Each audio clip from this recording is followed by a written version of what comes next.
السلام عليكم ورحمة الله وبركاته.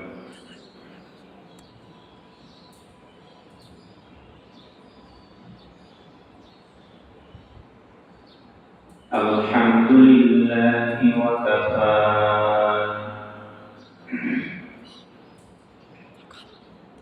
وسلام على عباده الذين اصطفى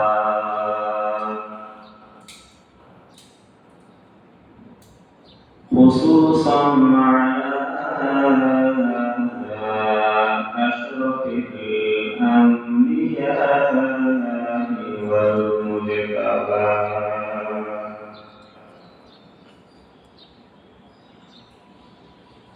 أما بعد فقد قال الله تعالى في كلامه المجيد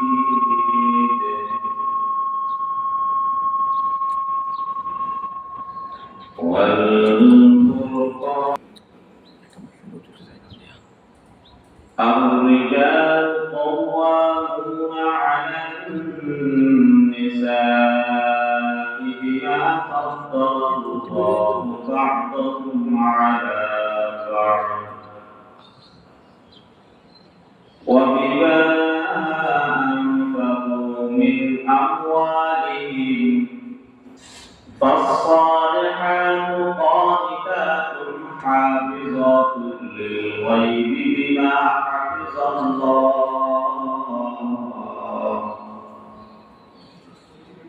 وقال سيدنا رسول الله صلى الله عليه وسلم: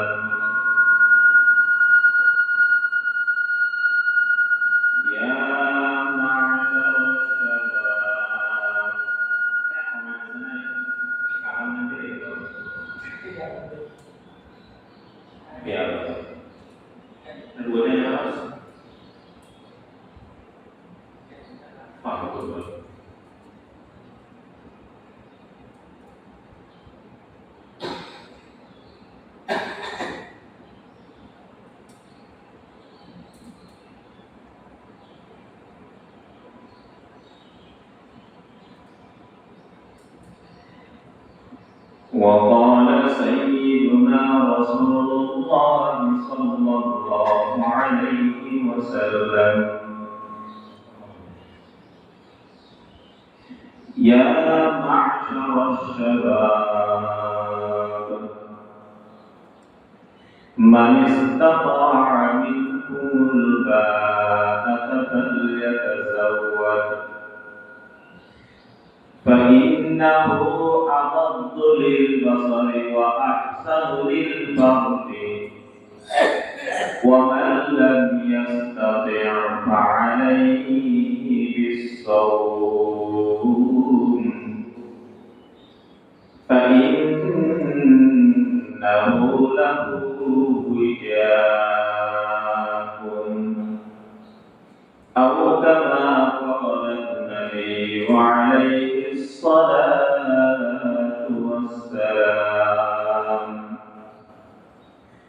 سبحانك لا علم لنا إلا ما علمتنا إنك أنت العليم الحكيم. محمد الشيخ شباب اللهم صل على محمد وعلى آل محمد كما صليت على إبراهيم وعلى آل إبراهيم إنك حميد مجيد. اللهم بارك على محمد وعلى آل محمد كما باركت على إبراهيم وعلى آل إبراهيم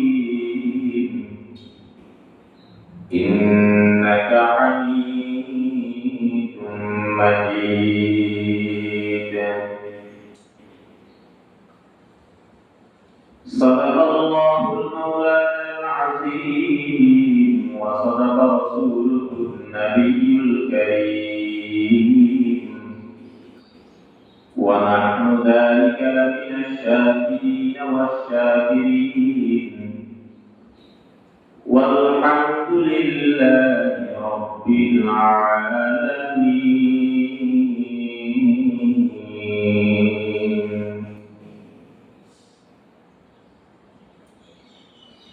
Alhamdulillah Allah Ta'ala puji syukur ya Allah Subhanahu wa Ta'ala পবিত্র দিন জুমার দিন আল্লাহ আমাদের সবাইকে বিভিন্ন কাজকর্ম থেকে ফারেক করে আল্লাহ দয়া করে রহম করে আমাদেরকে জুমার নামাজ পড়ার জন্য মসজিদের মধ্যে একত্রিত করেছেন মহান রব্বুল আলামিনের দরবারে শুকরিয়া আদায় করি আলহামদুলিল্লাহ।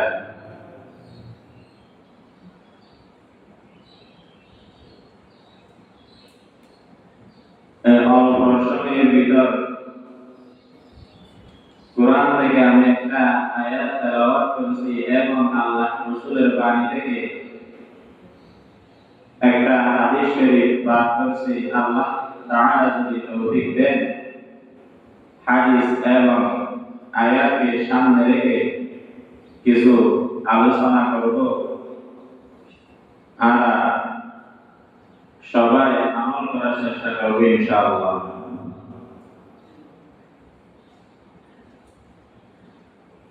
আল্লাহ তাআলা কুরআনের মধ্যে বলেন, ইয়া আইয়ুহাল্লাযীনা আমানু তাকুল্লাহ হাক্কা তুকাতিহি ওয়া লা তামুতুন্না ইল্লা ওয়া আনতুম মুসলিমুন। আল্লাহ বলেন, ইয়া আইয়ুহাল্লাযীনা আমানু তাকুল্লাহ, যারা আল্লাহ তাআলার উপর ঈমান এনেছে, হে ঈমানদার ব্যক্তি, ইত্তাকুল্লাহ, তোমরা আল্লাহ তাআলাকে ভয় করো, হাক্কা তুকাতিহি, যেভাবে যেরকম ভয় করা প্রয়োজন সাধ্যমতে তোমরা আল্লাহকে ভয় করো, ওয়ালা তামুতুন্না ইল্লা ওয়া আনতুম মুসলিমুন, তোমরা কেউ মুসলমান হওয়া ছাড়া মৃত্যুবরণ করিও না।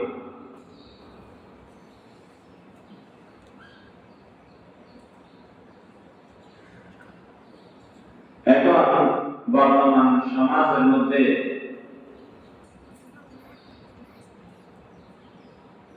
যুবকদের প্রতি দেখলে মনে হয় ওনারা মুমিন ঘরের জন্ম, মুসলিম ঘরের জন্ম লোক, ছেলে ঈমানদার ব্যক্তির ঘরে জন্ম। সবাই আমরা দাবি করি আমরা মুসলমান,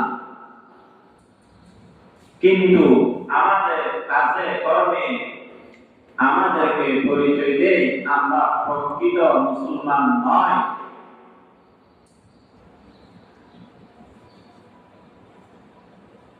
আল্লাহ তাআলা কুরআনের মধ্যে বলেন, যারা ঈমান এনেছে তোমরা আল্লাহকে ভয় করো, তোমাদের সাধ্যমতে তোমাদের যতটুকু তোমাদের শরীরে ধরে যতটুকু তোমাদের শক্তি আছে ততটুকু আল্লাহ তাআলাকে ভয় করো। আল্লাহ তাআলা তো মহান, আল্লাহ তাআলার বান্দা সাধারণ, যতটুকু আল্লাহকে ভয় করা প্রয়োজন দরকার কোন বান্দা বান্দি অতটুকু আল্লাহকে ভয় করতে পারবে না। আল্লাহ বলেন, আল্লাহ তাআলাকে ভয় করো যেইভাবে বই করা দরকার। কেউ মুসলিম হওয়ার ছাড়া মৃত্যুবরণ করিও না। আল্লাহ তাআলার বই দিলের মধ্যে যদি ধারণ করতে হয়, সর্বপ্রথম আমাদের কি করতে হবে? প্রকাশ্য গুনাহ থেকে বিরত থাকতে হবে। আমাদের সুখের জেনা, সুখের গুনাহ, সর্বপ্রথম সুখের গুনাহ থেকে একদম সরে আসতে হবে। সুখের গুনাহ এখন সমাজে, গ্রামে এত বেড়ে গেছে কেন? এই দেশে প্রযুক্তিযুক্ত প্রযুক্তি, ডিজিটাল আক্রমণ, অনেক কিছু এই দেশের মধ্যে, সমাজের মধ্যে চলে আসছে। আধুনিকতা এইগুলা দেখে দেখে, এইগুলা ইউজ করে, এইগুলা ব্যবহার করে আমাদের যুবক সমাজ কি হয়ে গেছে? আল্লাহ তাআলার তাকওয়া থেকে, আল্লাহ তাআলার বই ভিত্তি থেকে দূরে সরে গেছে। যদি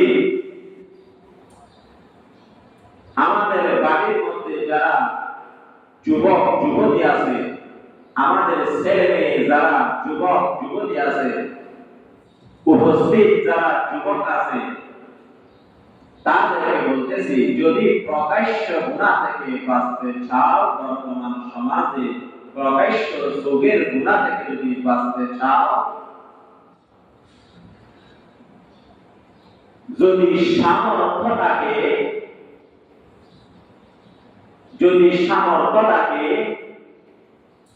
অতি সহজে দেরি না করে তাড়াতাড়ি শাদী করে ফেলা, বিয়ে করে ফেলা। আল্লাহ রাসূল সাল্লাল্লাহু আলাইহি ওয়াসাল্লাম যখন হাদিসের মধ্যে বললেন, কোন বাড়ির মধ্যে যদি উপযুক্ত মেয়ে থাকে, চোখ খোলার আগে, চোখের মধ্যে গুনাহ লাগার আগে দেরি না করে অতি সহজে তাড়াতাড়ি যতটুকু পারেন সামর্থ্য অনুযায়ী ওই যুবতীকে বিয়ে দিয়ে দেওয়া। আল্লাহ রাসূল সাল্লাল্লাহু আলাইহি ওয়াসাল্লাম যুবকদের উদ্দেশ্যে হাদিসের মধ্যে বলেন,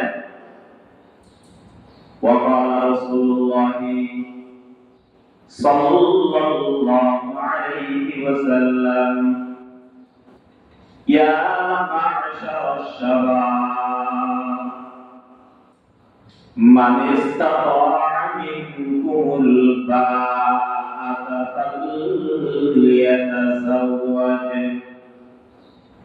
فإنه أغض للبصر وأحسن للفرج ومن لم يستطع فعليه بالصوم فإنه له وجاء।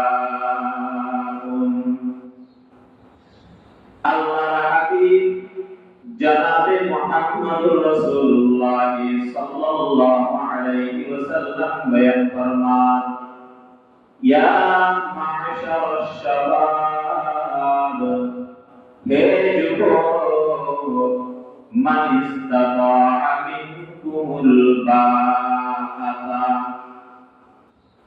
যদি সামর্থ্য থাকে, সাইটা জিনিসের যদি সামর্থ্য থাকে, তোমরা শাদী করে ফেলো।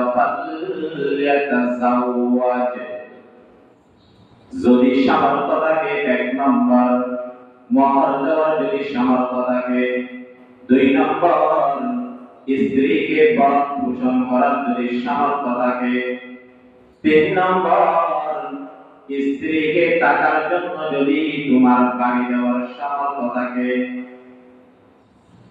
আল্লাহ রাসূল বয়ান ফরমান, ফালইয়াতাযাওয়াজ, হে যুবক, দেরি না করে তোমরা তাড়াতাড়ি বিয়ে করে ফেলো। কেন? فإنه أغض للبصر وأحسن للفرج। বিয়ে করলে যুবক যদি বালক হয়ে যায়, তখন ওই যুবকের চোখ আর স্থির থাকে না। আল্লাহ রাসূল বলেন ফাইন্নাহু আগাদ্দু লিল বাসারি। শাদী করার কারণে নিজের দৃষ্টিকে নিচে নামিয়ে দেয়। শাদী করার কারণে অপর মেয়ের দিকে দৃষ্টি যায় না। শাদী করার কারণে চোখের দৃষ্টি পানির দিকে থাকে সব সময়। 2 নম্বর আহসানু লিল ফারাজে, নিজের সহগাকে হেফাজত রাখে। যদি যুবক সামর্থ্য অনুযায়ী যদি সামর্থ্য থাকে, আল্লাহ রাসূল বললেন তুমি বিয়ে করে ফেলো। কেন? সুবের গুনাহ থেকে 1 নম্বর আল্লাহ তাআলা বাঁচাবে। তোমার সুবের দৃষ্টি নজর বাহিরে আর নড়াচড়া করবে না, শুধু তাকাই থাকবে সুবের নজর বাহির দিকে। ওয়া আহসানু লিল ফারাজ, শুধু তাই নয়, এই শাদী করার কারণে তোমার নিজের সরকার কন্ট্রোল থাকবে, হেফাজত থাকবে। কিভাবে হেফাজত থাকবে সেটা আল্লাহ রাসূল শেষের দিকে বললেন ফাইন্নাহু লাহু বিজাউন। আল্লাহ রাসূল সাল্লাল্লাহু আলাইহি ওয়াসাল্লাম বলেন সামর্থ্য থাকলে বিয়ে করে ফেলবে। তার বিপরীত ওয়াল্লাম ইয়াস্তাতি' ফাআলাইহি বিসসাওম। যদি কারো সামর্থ্য নাই, স্ত্রীকে মহর দেওয়ার সামর্থ্য যদি না থাকে, ভরণ-পোষণ দেওয়ার যদি সামর্থ্য না থাকে, টাকার ঘর-বাড়ি দেওয়ার যদি সামর্থ্য না থাকে, আল্লাহ রাসূল বললেন ফাইল্লাম ইয়াস্তাতি' ফাআলাইহি বিসসাওম।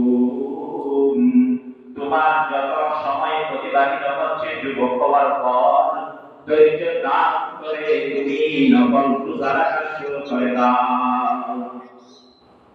আল্লাহ রাসূল বললেন যদি বিয়ে করার সামর্থ্য যদি না থাকে, তাহলে তোমার সামর্থ্য আসার আগ পর্যন্ত যে সময়টা তোমার আছে, সেই সময়ের মধ্যে তুমি বেশি বেশি রোজা রাখো। কেন? আল্লাহ রাসূল রোজা রাখতে কেন বললেন? ফাইন্নাহু লাহু বিজাউন। আল্লাহ রাসূল সাল্লাল্লাহু আলাইহি ওয়াসাল্লাম বললেন রোজার দ্বারা যেটা যুবকের শাহওয়াত আছে, যৌবনের জুস আছে, সেই জুস আল্লাহ তাআলা কন্ট্রোলে রাখে রোজার মাধ্যমে। রোজা কাকে বলে? সুবহ সাদিক থেকে সূর্য ডুবা পর্যন্ত মধ্যবর্তী সময় যেটা আছে, ওই সময় স্ত্রী সহবাস থেকে এবং খানা পিনা থেকে বিরত থাকার নাম হলো রোজা। আল্লাহ রাসূল বললেন হে যুবক, যদি বিয়ে করার সামর্থ্য না থাকে তোমরা বেশি বেশি রোজা রাখো। কেন? এই রোজার মাধ্যমে তোমার যৌবনের শক্তি, যৌবনের জোশ যেটা আছে সেটা কন্ট্রোলে রাখে। কেউ যদি নফল রোজা রাখে বিয়ের আগে, কেউ যুবক যদি নফল রোজা বেশি বেশি রাখে বিয়ের আগে, ওই রোজার কারণে ওই যুবক প্রকাশ্য গুনাহ আর করতে পারবে না। এই রোজার সামনে এসে দাঁড়াবে, আমি তো রোজা, আমি কেন ওই মহিলার দিকে তাকাবো, আমি কেন ওই নাফরমান ওই দিকে তাকাবো, কেন অবৈধ কাজের দিকে তাকাবো, সেটা তোমার রোজায় তোমাকে বাধা দেবে। এই জন্য আল্লাহ রাসূল বললেন রোজা নিজের যৌবনের জোশ যেটা আছে সেটা কন্ট্রোলে রাখে রোজার মাধ্যমে।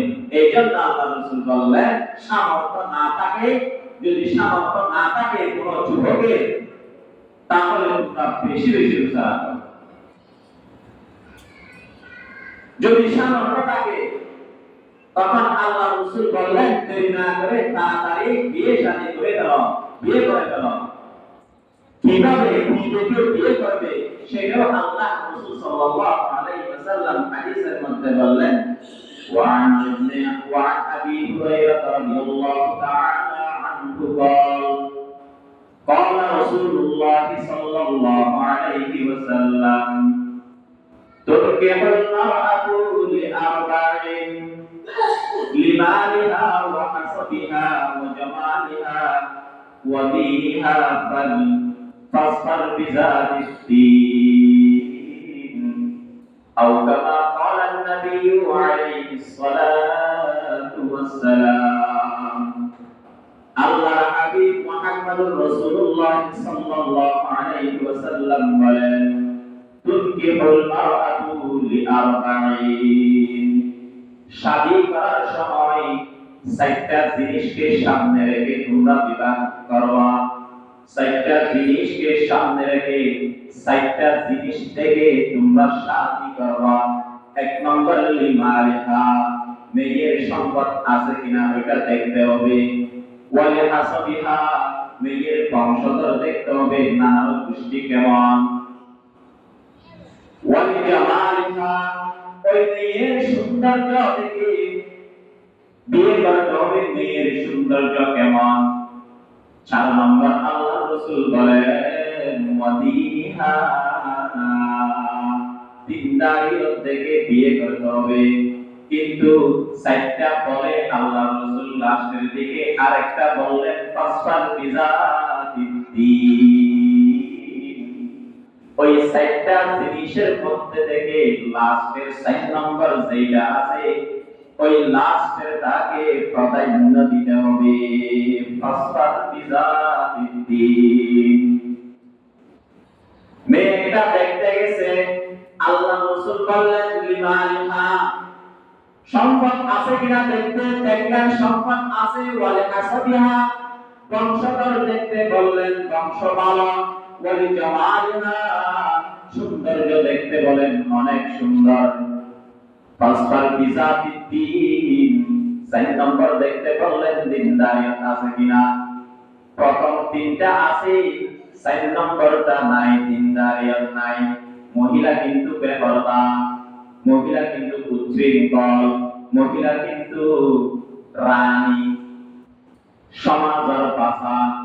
1 নম্বর এমন যদি হয় আল্লাহ রাসূল বলেন প্রথম 3টা যদিও থাকে লাস্টের 4 নম্বরটা দিনদারিয়ত যদি না থাকে সেটা তোমার ইচ্ছা করা আর না করা। সেই মেয়ের বাড়ির মধ্যে ঢুকালে কি হবে আর কি না হবে তোমার বিবেক দিয়ে তুমি বিবেচনা করে নিয়ে আসবে। কিন্তু আমি রাসূল বলে গেলাম ফাসফার বিজাতিদ্দিন দিনদারিয়তকে প্রাধান্য দিও। লিমালিহা ওয়া হাসাবিহা কিন্তু মেয়ের সম্পদ নাই। ওয়ালা হাসাবিহা বংশধর ভালো নয়, অন্যরকম। ওয়ালি জামালিহা সুন্দর নয়, একদম কালো বিশ্রী। ওয়ালি দীনিহা কিন্তু দিনদারিয়ত পর্দাশীল। আল্লাহ রাসূল বলেন প্রথম 3টা যদি না পাও, সম্পদ নাই, বংশধর ভালো নয়, সুন্দর নয়, ভালো, কিন্তু 4 নম্বর যেটা আছে ওয়ালিদিহা যদি দিনদারিয়ত যদি পাও, ওই মেয়ের কাছে যদি পর্দাশীল পাও, দিনদারিয়ত পাও, নামাজি মেয়ে যদি পাও, বাকি প্রথম 3টা বাদ দিয়ে দিনদারিয়তকে প্রাধান্য দিয়ে ফাসফার বিজাতিদ্দিন আল্লাহ রাসূল বলেন ওই মেয়েকে তুমি শাদী করে দাও, দিনদারিয়তকে প্রাধান্য দাও। এমন নারী যদি বাড়ির মধ্যে ঢুকায় সম্পদ লাগবে না, সুন্দর লাগবে না, বংশধর ভালো লাগবে না, শুধু একটা আছে দিনদারিয়ত, আল্লাহর রাসূলের কথা শুনে ভাষা শুনে যদি দিনদারিয়তকে প্রাধান্য দিয়ে বাকি অন্য কিছু শক্তি দিয়ে যদি আমি মেয়েকে বাড়ির মধ্যে ঢুকাই, আপনি বিশ্বাস রাখতে পারেন আল্লাহর রাসূলের ভাষা অনুযায়ী খোদার কসম ওই মেয়ের গর্ভের মধ্যে খাজা মঈনুদ্দিন সৃষ্টির জন্ম হবে, ওই মেয়ের গর্ভের মধ্যে হাসান বসরির জন্ম হবে, ওই মেয়ের গর্ভের মধ্যে রাবিয়া বসরির জন্ম হবে। ফাসফার বিজাতুদ্দিন। দুনিয়া, এই দুনিয়াটা হলো সমস্ত দুনিয়া মানুষের জন্য ফায়দা ভোগ করার জিনিস হলো একমাত্র দুনিয়া। সমস্ত মানুষ এই দুনিয়া থেকে কেউ লস দিতে চায় না, লস কেউ চায় না, শুধু সবাই চায় কিভাবে আমি ফায়দা, এই দুনিয়াটাকে কিভাবে আমি ফায়দা উঠাবো, ফায়দা করবো। এই দুনিয়াটা হলো মানুষদের জন্য ফায়দা নেওয়ার জিনিস। আল্লাহ রাসূল বলেন তার চাইতে সর্বশ্রেষ্ঠ ফায়দা নেওয়ার একটা জিনিস হলো আল্লাহর আতুস সালেহা, যে বাড়ির মধ্যে নেককার নারী আছে, ওই নারী হলো সর্বশ্রেষ্ঠ ফায়দা নেওয়ার জিনিস। وقال رسول الله صلى الله عليه وسلم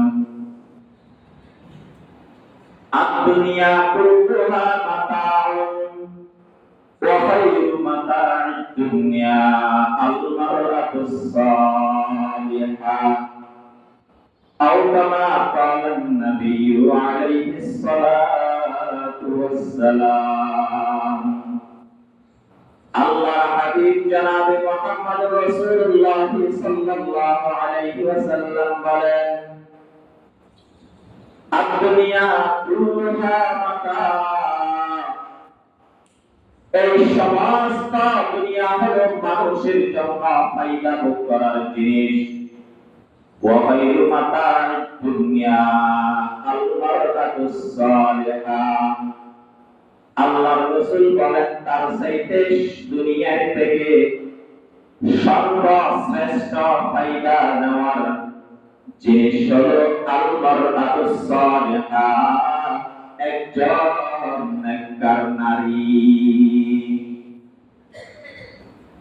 দরজওয়ানি তওবা করদাম শিওয়ে পয়গম্বরি, দরজওয়ানি তওবা করদাম শিওয়ে পয়গম্বরি, ওয়াক্ত ফিরে গুরগসালন মেশুদ ফরজগার, ওয়াক্ত ফিরে গুরগসালন মেশুদ ফরজগার। হে যুবক, আল্লাহ রাসূল বললেন যুবক যারা আছে, যুবক অবস্থায় যদি পাপ করে, ওই পাপ যদি আল্লাহ তাআলার সাথে মাফ চায়, তওবা করে, তওবাটা হলো আল্লাহর নবীর হাসান, আল্লাহ অবশ্যই যুবকদের তওবা যৌবন অবস্থায় কবুল করে।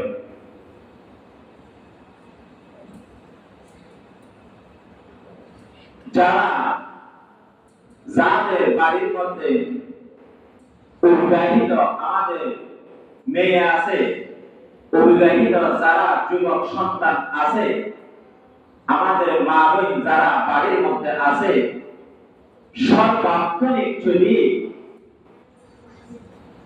আল্লাহ আল্লাহ করে, যদি বাড়ির কাজ করার সময় যদি আল্লাহ আল্লাহ আল্লাহকে ডেকে ডেকে যদি কাজটা বের করে, আল্লাহ রাসূল ওইটা হাদিসের মধ্যে বললেন, ওই আল্লাহ তাআলার জিকির যদি কোন নারী বাড়ির কাজের মধ্যে বের করে, কাজ করার সময় আল্লাহ আল্লাহ জিকির করে, ওই নারীর গর্ভের মধ্যে আল্লাহ তাআলা নেককার নারী, নেককার সন্তান দান করবেন। সুবহানাল্লাহ, এটা হাদিসের কথা।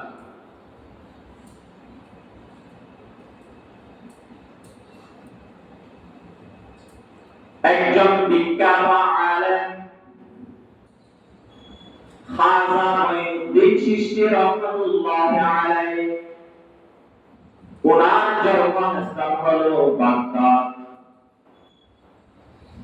ওখান থেকে ভারতবর্ষের শহরে ভ্রমণ করার জন্য শহরে বের হলেন ভারতবর্ষে। মঈনুদ্দিন একজন আল্লাহ তাআলার ওলি। ভারতবর্ষের মধ্যে সফরের দিকে রওনা হলেন।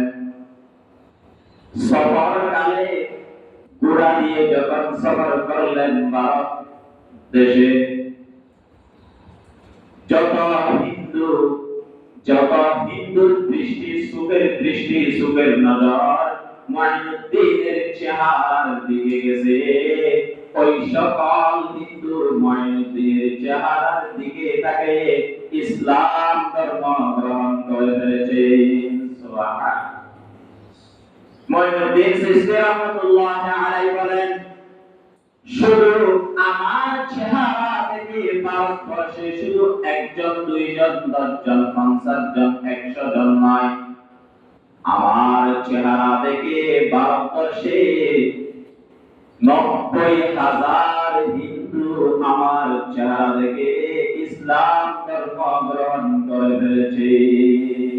সুবহানাল্লাহ।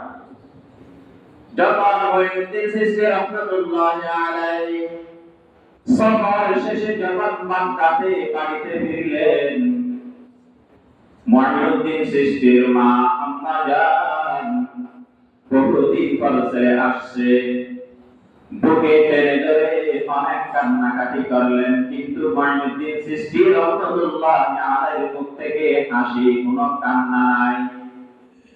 মা জিজ্ঞেস করলেন, বাবা মঈনুদ্দিন, আজকে তোমার মুখ থেকে এত হাসি কেন? তুমি হাসি কেন? তুমি এত খুশি কেন? মঈনুদ্দিন চিশতি রাহমাতুল্লাহি আলাইহি বলেন, মা,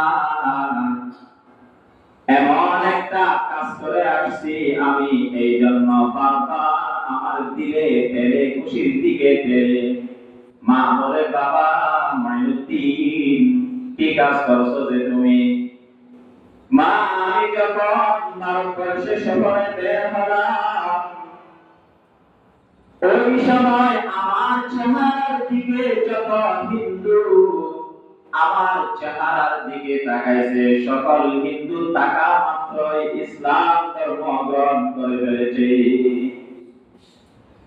মা, শুধু একজন, দুইজন, 10 জন, 100 জন, 500 জন নয়, আমার চেহারা দেখে 90,000 হিন্দু ভারতবর্ষে ইসলাম ধর্ম গ্রহণ করে ফেলেছে। মঈনুদ্দিন চিশতি রাহমাতুল্লাহি আলাইহি আম্মা জান বলেন, বাবা মঈনুদ্দিন,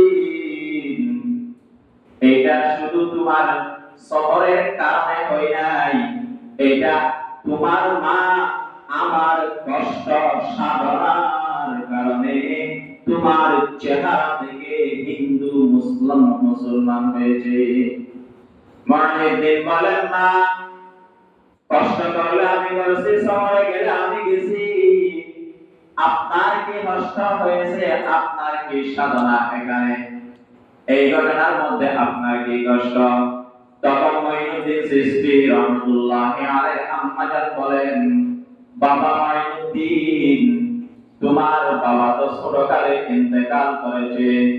যখন তুমি আমার গর্ভের মধ্যে ছিলে, তোমাকে গর্ভের মধ্যে রেখে আমি কোনদিন ওযু ছাড়া তোমাকে দুধ পান করা নাই। তোমাকে গর্ভে রেখে আমি কোনদিন দুধ পান ওযু ছাড়া করাই নাই। আমি তোমাকে গর্ভের মধ্যে রেখে কোনদিন তাহাজ্জুদ ছাড়ি নাই। তোমাকে গর্ভের মধ্যে রেখে আমি কোনদিন 5 ওয়াক্ত নামাজ ছাড়ি নাই। তোমাকে গর্ভের মধ্যে রেখে আমি কোনদিন নামাজ কাজা করি নাই, কোনদিন রোজা বাদ দিই নাই। তোমাকে গর্ভের মধ্যে রেখে আমি শুধু তেলাওয়াত করছি, শুধু আমল করছি। একটা দিনও কুরআন তেলাওয়াত ছাড়া তোমাকে আমি বুকের দুধ পান করাই নাই। তখন আমি দোয়া করেছিলাম, বাবা তোমার জন্য আমি ওই সময় তুমি যখন গর্ভের মধ্যে ছিলে তখন আমি আল্লাহ তাআলার কাছে দোয়া করছিলাম, আল্লাহ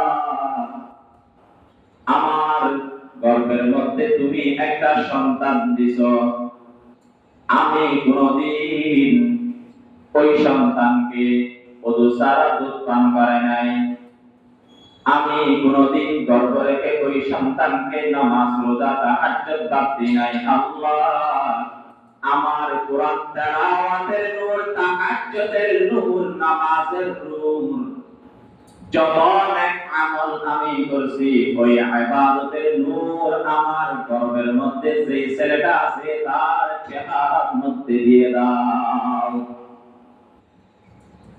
তখন মঈনুদ্দিন চিশতি রাহমাতুল্লাহি আলাইহি আম্মা জান বলেন, বাবা মঈনুদ্দিন, হয়তো এই দোয়া আল্লাহ তাআলা কবুল করছে, তোমার চেহারার মধ্যে আমার তেলাওয়াতের নূর ঢালি দিয়েছে, তোমার চেহারার মধ্যে আমার তাহাজ্জুদের নূর ঢালি দিয়েছে, তোমার চেহারার মধ্যে আমার আমলের নূর ঢালি দিয়েছে, তোমার চেহারার মধ্যে আমার নামাজের নূর ঢালি দিয়েছে। এই জন্য ভারতবর্ষের তোমার চেহারা থেকে 90,000 হিন্দু ইসলাম ধর্ম গ্রহণ করেছে। সুবহানাল্লাহ। এই জন্য বলি, হে যুবকের বাবা এবং দাদা, অনেকে গার্জিয়ান এখানে আছে, সময় করিয়েন না, সময় এখন ফসাদের জমানা, বর্তমান জমানা হলো ফসাদের জমানা, গুনার জমানা, নাফরমানের জমানা। যদি সামর্থ্য থাকে যুবকদেরকে বিয়ে করাই দেন, চোখের গুনাহ থেকে বাঁচতে পারবে, অভাব থাকবে না, বাড়ির মধ্যে অভাব দূর হয়ে যাবে, অভাব থাকবে না, আল্লাহ তাআলা রিজিকের ফয়সালা করে দিবেন। আল্লাহ রাসূল তো বললেন, দুনিয়ার মধ্যে সর্বশ্রেষ্ঠ মজা উপভোগ করার, মজা ফায়দা নেওয়ার একটা জিনিস হলো, সেই হলো আল মারআতুস সালিহা, একজন নেককার নারী। যদি প্রতিটা ঘরের মধ্যে যদি তাহাজ্জুদ ওয়ালি নারী হয়, প্রতিটা ঘরের মধ্যে যদি স্বামীর অবাধ্য না চলে এমন নারী হয়, স্বামীর কথাই উঠা বসা করে এমন যদি নারী হয়, ওই নারীর পেটের মধ্যে মঈনুদ্দিন সৃষ্টি জন্ম হবে। दर्द दिल किसको कहो कोई तो गमहार नहीं, दर्द दिल किसको कहो कोई तो गमहार नहीं, ऐ खुदा तेरे सिवा कोई मददगार नहीं, ऐ खुदा तेरे सिवा कोई मददगार नहीं। আল্লাহ তাআলা আমাদের বাড়ির মধ্যে যারা মা বোন আছে, নারী জাতি আছে, সবাইকে বাড়ি উজ্জ্বল করার জন্য তৌফিক দান করো। প্রত্যেকটা নারী যেন মঈনুদ্দিন চিশতি রাহমাতুল্লাহি আলাইহি আম্মা জানের মতো, প্রত্যেকটা নারী যেন রাবিয়া বসরির মতো নারী হয়। এখন আমাদের প্রতিটা বাড়ির মধ্যে, অধিকাংশ বাড়ির মধ্যে জামিলা কেন, অধিকাংশ বাড়ির মধ্যে অভাব কেন, অধিকাংশ বাড়ির মধ্যে এত খজিয়া ফাসাদ কেন? পুরুষের চাইতে শুধু অধিকাংশ নারীর কারণে বাড়ির মধ্যে ঝগড়া ফাসাদ বিভেদ সৃষ্টি হয়। শুধু একমাত্র অধিকাংশ, সবাই নয়, অধিকাংশ নারী, কয়েকজন বাবা, অধিকাংশ নারীর কারণে বাড়ির মধ্যে কি হয়? অশান্তি সৃষ্টি হয়। একজন পুরুষ সর্বশ্রেষ্ঠ উচ্চতা উপরে যতটুকু আছে, একজন পুরুষ শুধু নির্যাতিত হয় বাহিরের নির্যাতিত বাদ দেন, একজন পুরুষ উচ্চ মর্যাদা উচ্চতা নির্যাতিত, যত উচ্চতা আছে নির্যাতিত। একজন পুরুষ নির্যাতিত হয় শুধু বাড়িওয়ালা নারীর কারণে। স্বামী, কোন স্বামী পুরুষ বাহিরে সমাজে গ্রামে দোকানে বাড়ে যত নির্যাতিত হোক না কেন, ওইটাকে নির্যাতিত মনে করে না, যত নির্যাতিত তার চেয়ে বেশি মনে করে বাড়ির মধ্যে আসলে বাড়িওয়ালা নারীওয়ালা নিজের স্ত্রী যদি স্বামীর মুখে মুখে তর্ক করে।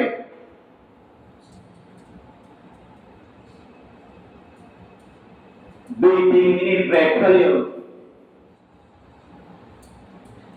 দুই মিনিটের মধ্যে একটা কথা বলি।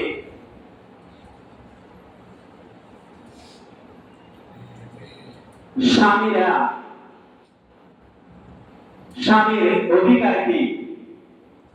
স্বামীরা স্ত্রীর কাছ থেকে পাওনা কি কি, হক কি? স্ত্রীর কাছ থেকে আমরা কি কি দাবি করতে পারবো? সেই দাবিগুলা, সেই অধিকার স্ত্রী না দেওয়ার কারণে পুরুষ নির্যাতিত হয় একজন স্ত্রীর কাছে। যদি হক আদায় করে এই স্ত্রী, কোনদিন বাড়ির মধ্যে কোন একজন স্বামী নির্যাতিত কোনদিন হবে না। একজন স্ত্রীর কাছে স্বামী সহরটি পাওয়া থাকে, ওইটা অধিকার। একজন স্ত্রীর কাছে স্বামী সহরটি হক রয়েছে। এক নম্বর হক, সর্বদা স্বামীর মন জয় করার চেষ্টা করা, এটা স্ত্রীর কাছে পাওয়া না। দুই নম্বর, স্বামীর সাথে মুখে মুখে তর্ক না করা, এটা স্বামী পাওয়া না স্ত্রীর কাছে, এটা স্ত্রীর অধিকার, স্বামীর অধিকার স্ত্রীর উপর। তিন নম্বর, স্বামীর কথা মেনে চলা শরীয়ত সম্মতভাবে। শরীয়তে যা বলে, এই শরীয়তের ভিতর থেকে যদি স্বামী বলে যে কাজটা করতে বলে, সেই কাজ অবশ্যই স্ত্রীর মানতে বাধ্য হতে হবে। যদি স্বামী শরীয়তের ভিতরে থেকে যদি কথা বলে, শরীয়তের বাদ বলে নয়। যদি রমজানের রোজা আসে, যদি স্বামী বলে তুমি রোজা রাখিও না, এটা তো স্বামীর কথা। আল্লাহ বলছে তোমার উপর রোজা ফরজ করেছি, স্বামী বলছে ও বিবি তুমি রোজা রাখিও না, এটা মানা যাবে না। এরকম 100 স্বামী বললেও আল্লাহ তাআলার বিধান বাদ দেওয়া যাবে না। 4 নম্বর, অপ্রয়োজনীয় বরণ পোষণ দাবি না করা।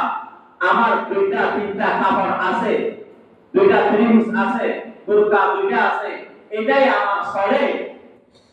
আপনি দেখছেন স্বামী অভাবে এবং বর্তমান স্বামী চলতে অনেক কষ্ট, এর মধ্যেও আমার টাকার পরেও আমাকে অমুক এনে দেন, আমাকে অমুক দেন, ওইটা সুন্দর, এরকম যদি স্বামীকে যদি বারবার বলে নির্যাতিত করে, সেইটা স্বামীর কাছ থেকে পাওয়া না নয়, সেটা স্বামী স্ত্রীর কাছে স্বামী নির্যাতিত।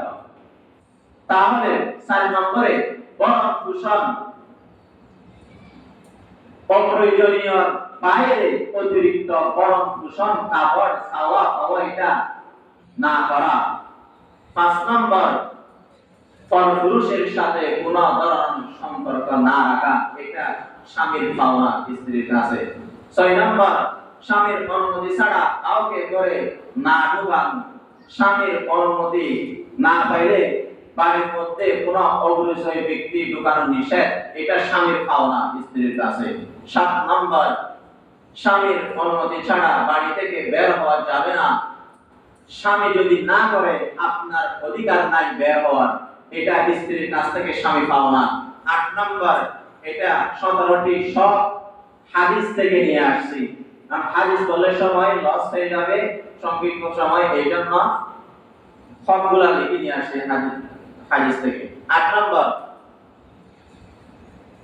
স্বামীর সম্পদ হেফাজত করা।